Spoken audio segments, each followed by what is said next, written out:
Bien, bonjour donc pour cette deuxième conférence de l'après-midi. Alors, on va avoir, là, je vais avoir le plaisir donc d'accueillir César Awad, Learning Development Manager chez Essilor.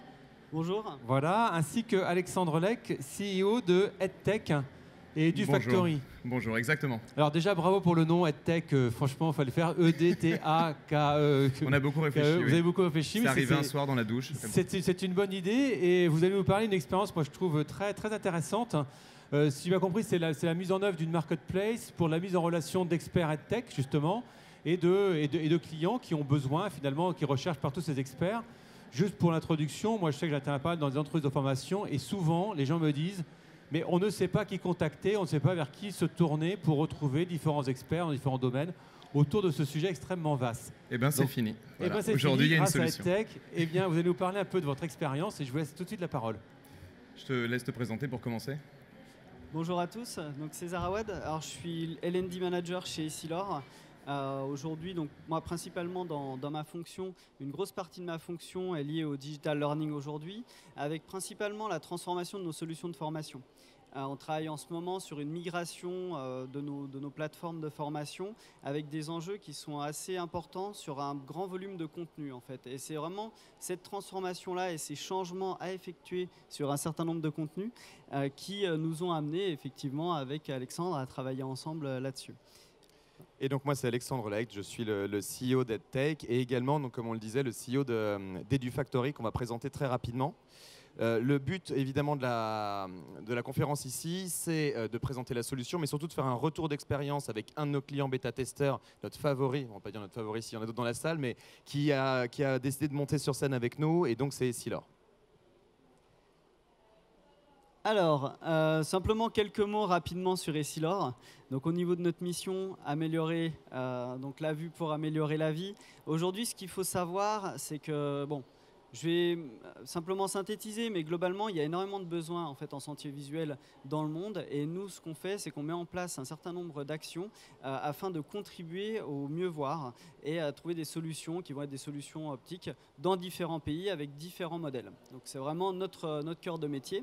Et aujourd'hui, en termes de résultats, alors, on est une société qui a une très forte croissance. En fait, vous connaissez certainement Essilor, peut-être plus avec ses marques. Si je vous dis Varilux, voilà, il y a peut-être des personnes qui aujourd'hui sont des porteurs de Varilux dans la salle. Chrysal, Transition, qui sont des verres qui se teintent automatiquement au soleil. Donc en fait, voilà, on a un certain nombre de marques et on est souvent connu par ces marques-là. Merci beaucoup pour l'introduction sur EdTech, donc sur Essilor, pardon. Maintenant, je vais vous présenter rapidement le concept EdTech avant de rentrer plus dans le détail. Donc, comme on l'a dit, en fait, la genèse du projet, ça vient d'EduFactory, une autre entreprise que je dirige, qui a plus d'une dizaine d'années et qui crée du contenu de formation sur mesure pour des grands groupes comme Essilor, sous toutes ses formes. Donc, vidéo learning, e-learning, serious game, réalité virtuelle. Et on a fait deux constats très très forts avec nos clients et nos équipes en interne. C'est que on allait, je vais le présenter juste après. La définition, c'est une marketplace EdTech qui allie deux missions. La première, c'est un outil de gestion dédié à la EdTech. Et la deuxième, c'est la mise en relation, si vous le souhaitez, avec les freelances, les experts du secteur de la EdTech, peu importe les compétences qu'ils aient. Alors, vous connaissez peut-être les marketplaces, vous en avez certainement déjà vu, vous avez entendu parler de Mal, toute crème de la crème. Ce sont des marketplaces qui sont généralistes. Il existe de l'autre côté des marketplaces spécialisés. Celle que vous connaissez tous, c'est Doctolib. Vous n'iriez pas chercher votre docteur sur Amazon. Vous allez aller sur Doctolib parce que vous savez qu'ils ont été sourcés, sélectionnés et que c'est une plateforme qui est dédiée. Donc, vous y allez de manière aveugle. Et en plus, vous savez que le logiciel est spécialisé pour ses besoins. Donc, vous pouvez prendre des rendez-vous en ligne, savoir si c'est conventionné, etc. Donc, nous, sur les marketplaces généralistes, vous avez accès à l'intégralité de freelance qui existe. Donc, si vous tapez Java, vous allez avoir 1488 résultats sur cette plateforme-là. Bon courage, vous allez devoir faire le tri. Et pareil, vous allez taper piano et vous allez trouver 218 profs de piano. Donc, ce n'est pas un grand intérêt pour vous quand vos départements formation sont sous l'eau et n'ont pas que ça à faire. Donc, EdTech, c'est deux solutions en un. Premièrement, issus des 10 ans d'expérience chez EduFactory, ce sont des algorithmes qui vous accompagnent dans la création de contenu. C'est-à-dire, on va vite le voir, si vous voulez créer un module de 20 minutes sur la RGPD, on va être capable de vous dire de quelles ressources vous avez besoin, comment gérer vos plannings, faire des relances automatiques. Donc c'est un outil qui est spécialisé. Et le deuxième, comme on le disait, c'est un vivier d'experts qui compte aujourd'hui plus de 1500 freelances spécialisés depuis le mois et demi où on a lancé le recrutement des freelances. Tous les algorithmes qu'on a, on les a mis à l'intérieur d'une machine qui vous permet justement d'anticiper et de créer votre projet de manière beaucoup plus simple. Donc je suis capable de vous dire, si on reprend l'exemple de la RGPD sur un module de 22 minutes, qu'il va falloir 1,18 jours pour les choix pédagogiques, 1,37 pour le synopsis, disons 4 pour les graphistes. Et ce sont des suggestions qu'on vous donne. Vous pouvez l'utiliser en interne chez vous, en disant, bon, bah, pour ce projet, je sais que mon graphiste va être sollicité tant de temps. Ou vous pouvez dire, j'ai pas la ressource, aidez-moi, et je vais vous trouver un graphiste. Bien évidemment, la plateforme côté client comme côté freelance, elle est un peu plus sexy que celle que vous avez vue. Vous avez un tableau de bord relativement simple avec le nombre de propositions, les livrables en attente, les livrables de la semaine, les projets en cours, les projets à venir. Et donc, de manière très automatisée, très standardisée, on va vous permettre d'avoir une vision globale de votre département de formation. Et je crois que c'est une problématique qui t'intéresse. Oui, alors sur cet aspect-là spécifiquement, c'est vrai que aujourd'hui on est présent, moi-même et puis des personnes de notre équipe qui sont là aussi dans la salle et que je salue. Et d'autres personnes qui font partie aussi des départements de formation d'Essilor. Et aujourd'hui, c'est vrai qu'une des problématiques qu'on va avoir, c'est la gestion de nos ressources. Alors pas que les ressources de formation, mais les ressources de développement aussi. Donc on a besoin de savoir à quel moment on va développer un contenu, quelles sont les étapes, quelles sont les ressources dont on a besoin, quand est-ce qu'il va être livré. Et la garantie qui est vraiment là intéressante avec EdTech, c'est d'avoir une gestion de projet qui est extrêmement fluide et sur laquelle on a une grande visibilité. Et ça fait une énorme différence. Quand on doit gérer plusieurs projets de développement, comme c'est le cas pour nous dans des départements L&D, effectivement, là on a vraiment un avantage qui est très concret par rapport à ce qu'on pouvait faire auparavant. Voilà, et vous l'aurez compris, en fait, cette gestion de projet, elle est hybride. Hein. Vous pouvez avoir un projet sur lequel une des ressources pour les choix pédagogiques est en interne, les graphistes est en externe. Donc vous pouvez soit faire que de l'interne, soit de l'externe, soit de l'hybride. Donc, on vous met en relation avec des freelances ou des agences, parce que par exemple, pour de la traduction ou de la sonorisation, on peut travailler directement avec des agences spécialisées. Donc sur EdTech, vous trouvez des EdTechers, qui sont donc des freelances ou des agences. Et cet outil de gestion, ce qui est représenté sur l'infographie à droite, vous gère le tout, même la paie, les inscriptions, les paies, les factures, tout est géré. C'est EdTech qui porte les contrats, c'est EdTech qui s'occupe de tout. Vous n'avez pas à gérer 40 freelances en parallèle. Vous avez simplement les interlocuteurs et vous pouvez même décider d'avoir un chef de projet EdTech qui, lui, va tout piloter comme si vous étiez face à un responsable de formation. Alors, la proposition de valeur côté entreprise est extrêmement simple. Option 1, c'est juste le logiciel qui vous intéresse. Vous ne voulez rien externaliser pour des raisons de gestion des ressources ou des raisons de confidentialité ou ce que vous souhaitez. Vous prenez que le logiciel. Option 2, c'est je vais compléter mon équipe. Comme on disait, moi j'ai besoin de faire un module de réalité virtuelle et j'ai personne qui fait du Unity. J'ai besoin de cette ressource-là pour me développer des fonctionnalités. Mais par contre, les chefs de projet et les ingénieurs pédagogiques, je les ai en interne. Donc je viens compléter mon équipe. Et option 3, c'est je cherche une agence, j'ai un projet, mettez en compétition les agences et on va voir ce qu'il en sort. Côté freelance, il y en a dans la salle, on était pas mal approchés sur le stand. Il y a évidemment des avantages très forts. Donc, premièrement, c'est que c'est un booster de capacité de production, puisque eux également, ils ont en ligne des systèmes de validation des contenus, ils ont leurs comptes rendus qui sont automatiques, ils ont des alertes qui sont envoyées quand les dates approchent de livrables. Également, ils ont accès aux meilleures missions de la EdTech, puisqu'on se veut être la communauté EdTech. Donc ce qui est important, c'est que les clients vont pouvoir poster plein de projets, qui vont pouvoir sélectionner et piocher également les projets qui les intéressent. Et pour terminer, on est en train de lancer plein de partenariats avec EdTech. Et on a lancé la EdTech Academy avec EdFlex, qui est d'abord là-bas sur un des stands, et qui permet de faire de la formation gratuite avec leur outil de curation de contenu. Donc c'est voilà, une solution très complète pour nos freelances. On les sélectionne de manière très méticuleuse. C'est la raison pour laquelle les clients viennent vers nous aujourd'hui. On leur fait faire un test de compétences. Donc un graphiste, on lui demande de dessiner un mouton et un ingénieur pédagogique de faire un storyboard, ou un synopsis plutôt. Ensuite, on analyse le portefeuille de réalisation qui a été donné par ce freelance. On regarde ce qu'il est capable de produire. Troisième étape de validation, on les appelle, on les qualifie au téléphone, on fait connaissance, on essaie de comprendre ce qu'ils cherchent sur la plateforme et ce qu'ils veulent mettre en avant comme compétences. Quatrième vérification, on travaille avec EveryCheck, c'est un autre de nos partenariats. EveryCheck, c'est une société de background screening, donc ils vérifient la viabilité de l'entreprise du freelance, les références qui ont été données. Et pour terminer, comme toute marketplace, on a une note qui est donnée par nos chers clients qui ont apprécié ou non de travailler avec le freelance. Aujourd'hui, donc, comme je disais, depuis un mois et demi, on en a plus de 1500 sur plus de 70 catégories. Comme vous pouvez le voir à l'écran, on peut vous donner plus d'informations sur le stand, mais on est capable de faire autant de l'ingénierie pédagogique que de l'administration de plateforme, que du community management, que du graphisme. On a vraiment une attraction énorme des freelances, comme vous pouvez le voir. Peut-être juste un commentaire sur cette partie-là. Nous, dans le cadre d'un certain nombre de projets qu'on a pu gérer, on a déjà travaillé, alors forcément, on travaille avec des agences, il y a une partie des développements qu'on peut faire en interne. Maintenant, il y a aussi des projets qu'on a gérés avec des freelances sur d'autres plateformes au départ. Et en fait, le point de difficulté qu'on avait, c'était effectivement d'identifier ces compétences-là, mais précisément. Donc ça, c'est un énorme avantage aussi, dont il faut bien être conscient quand on a un projet à gérer. Et on a décidé de casser un petit peu un tabou parce que pas mal d'entreprises nous ont dit je ne sais pas si je suis prêt à travailler avec des freelances. Alors, depuis qu'on a ouvert la plateforme, on a plus de 120 agences qui se sont inscrites. Donc des agences avec lesquelles vous travaillez actuellement, qui créent du contenu et qui ont besoin de freelance pour compléter leurs équipes. Donc vous travaillez déjà avec des freelances sans le savoir. Et c'est un point qui est très important. Donc cette barrière, il faut un petit peu la casser. Alors, la solution outil, elle permet d'automatiser la création de projets. Vous avez un assistant virtuel avec un simulateur de projet qui vous fait la simulation des coûts, des charges de temps. Vous avez la traçabilité des échanges entre les intervenants. Donc, tout est enregistré en tout respect de la RGPD, bien évidemment. Le stockage des historiques, les livrables rendus. Donc, vous avez des validations en ligne. Vous avez les mises à jour de planning en temps réel, les contrats, les paiements. Donc, la plateforme, vraiment, demain, va vous enlever toute la partie qui vous consomme du temps pour rien et en plus va vous donner des capacités de produire mieux avec une visibilité. C'est réellement un outil de visibilité, en fait, et de productivité pour vous. Avant de vous parler du Rex avec Essilor, je vais vous présenter très rapidement ce qu'on est en train de faire en ce moment ou ce qu'on a déjà abouti. On a voulu faire en sorte que les bêta-tests soient très complémentaires et en fait, on n'a pas eu besoin de suggérer d'idées à nos clients. Par essence, ils ont été extrêmement complémentaires.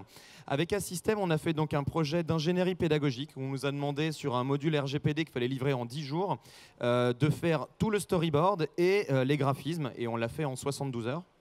Avec LVMH, on a deux projets. Un projet, c'est une mission de conseil, c'est de la stratégie de diffusion de la formation. Donc on a pris 3 freelances qui sont un peu partout en France, qui ne sont pas à Paris. On va les faire travailler sur un workshop collaboratif en webinar avec le département formation pour avoir des idées, des suggestions.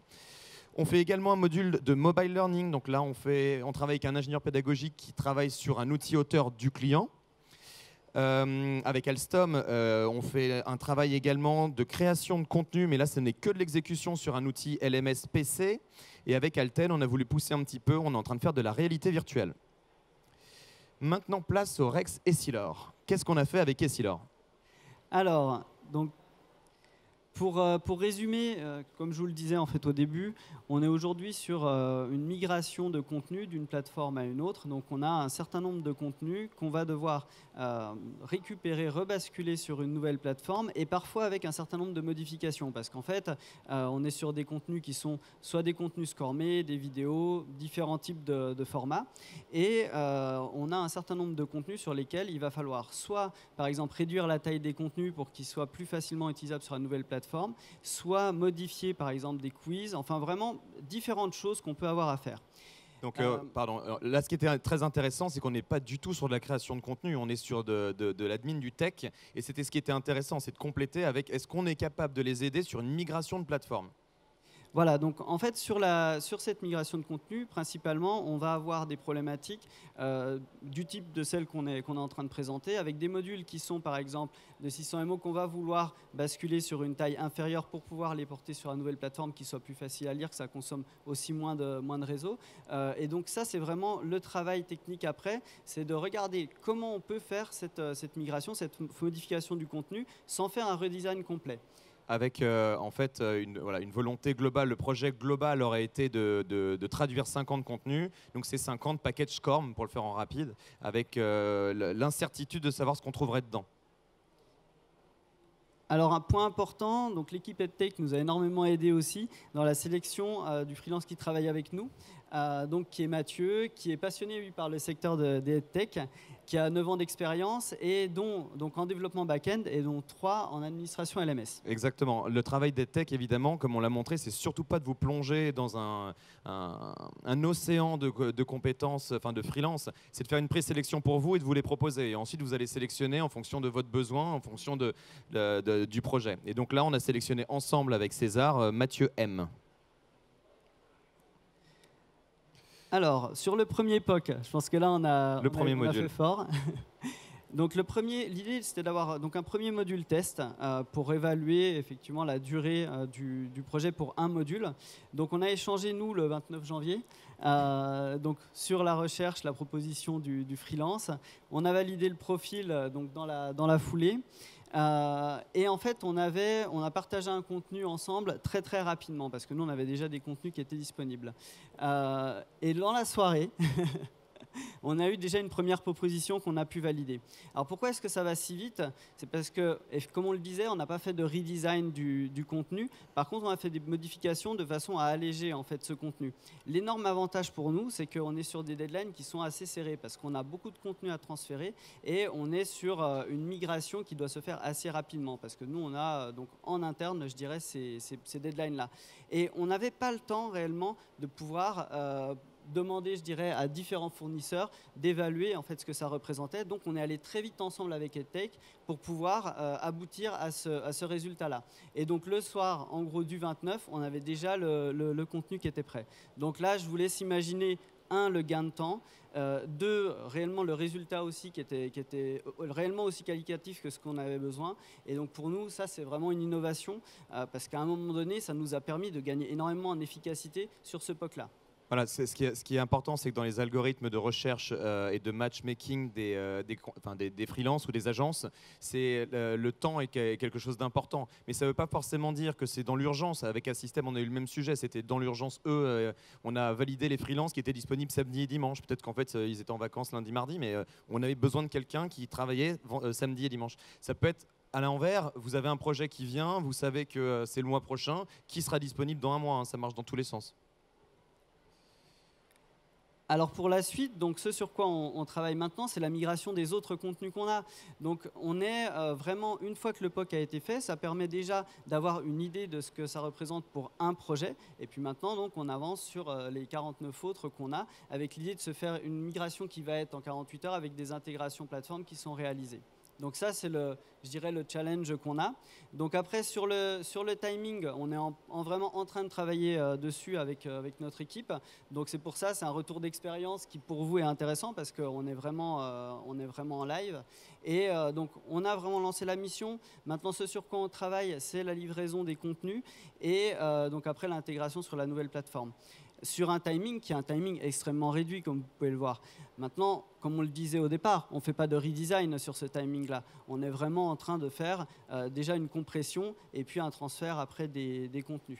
Donc pour nous, ça nous donne un avantage qui est énorme parce qu'on peut travailler rapidement. Et pour l'équipe, c'est une façon aussi de pouvoir se focaliser sur d'autres projets. Donc là, je trouve que la valeur ajoutée de pouvoir travailler avec des freelances sur cette thématique-là, elle a vraiment son sens. Parce que du coup, on prend des tâches qui représentent une certaine charge, y compris en termes d'accompagnement pour notre équipe, et on la déporte sur EdTech finalement. C'est un vrai accompagnement. Et je crois que vous pensiez à l'époque que les 50 modules, vous n'allez plus les réutiliser. Je ne dis pas les mettre à la poubelle, mais avant d'avoir la solution EdTech... Absolument. Donc, c'est le challenge en fait pour nous, c'était ça, c'était de se dire mais qu'est-ce qu'on va faire en fait avec ces contenus, parce qu'on sait que c'est des contenus qu'on veut pouvoir continuer de réutiliser, mais maintenant comment faire pour arriver à les réutiliser sans passer par un redesign qui serait lourd, qui prendrait du temps, qui serait quand même assez coûteux, parce que derrière il y a la problématique économique. Ce qu'il faut voir, c'est qu'on fait du L&D et on a une université avec une plateforme qu'on a depuis plus de 10 ans maintenant, donc il y a de l'historique derrière. Et c'est bien, je dirais que c'est bien de créer beaucoup de contenu au fur et à mesure, c'est vrai que ça fait partie de notre rôle, mais à un moment donné aujourd'hui, il faut se poser la question de l'entretien aussi de ces outils-là, et là on a vraiment quelque chose qui nous permet de le faire, une offre qui nous permet de le faire. D'accord, donc en fait, c'est pas encore la liste de Schindler, mais on a sauvé 50 modules, quoi. D'accord. Point important évidemment que vous demandez tous, le budget. On est très ouvert. Alors, bien évidemment, nous, ce qu'on souhaite, c'est pas de prendre de commission sur les freelances. S'ils ont un TJM, un taux journalier moyen, on le prend. C'est eux qui le postent. On leur impose rien. C'est évidemment un outil de sélection également. Que vous pouvez customiser, parce que sur un projet global, vous pouvez vous dire j'ai une enveloppe de 10, où est-ce que je vais mettre le plus de ressources, qu'est-ce qui est le plus important pour moi, est-ce que je suis dans le luxe et que je veux vraiment quelque chose qui ait de la gueule, donc c'est le marketing qui va travailler énormément sur le graphisme, ou est-ce que c'est pour de l'interne, sur des gestes métiers, et franchement, je me prends en vidéo avec mon iPhone et ça me suffit, hein, ou mon Android. Donc 2 jours de Mathieu à 450 € jour, 1h30 de chef de projet EdTech qui est une option mais qui a été prise par Essilor. Nous prenons 10% EdTech, il faut bien qu'on se rémunère, sur les projets que vous postez. Et derrière, il y a la location de la plateforme qui est une location logicielle qui est évidemment gratuite pour nos bêta-testeurs. Donc pour 1174 €, on a sauvé 50 modules en 48 heures. Ah, c'est le moment. Et on va procéder en fait au lancement officiel parce que on avait fait des bêta-tests, on a recruté 1500 freelances et aujourd'hui, c'est le lancement officiel. Tous les clients peuvent s'inscrire sur la plateforme à partir du moment où César va lancer le go. Allez, on y va?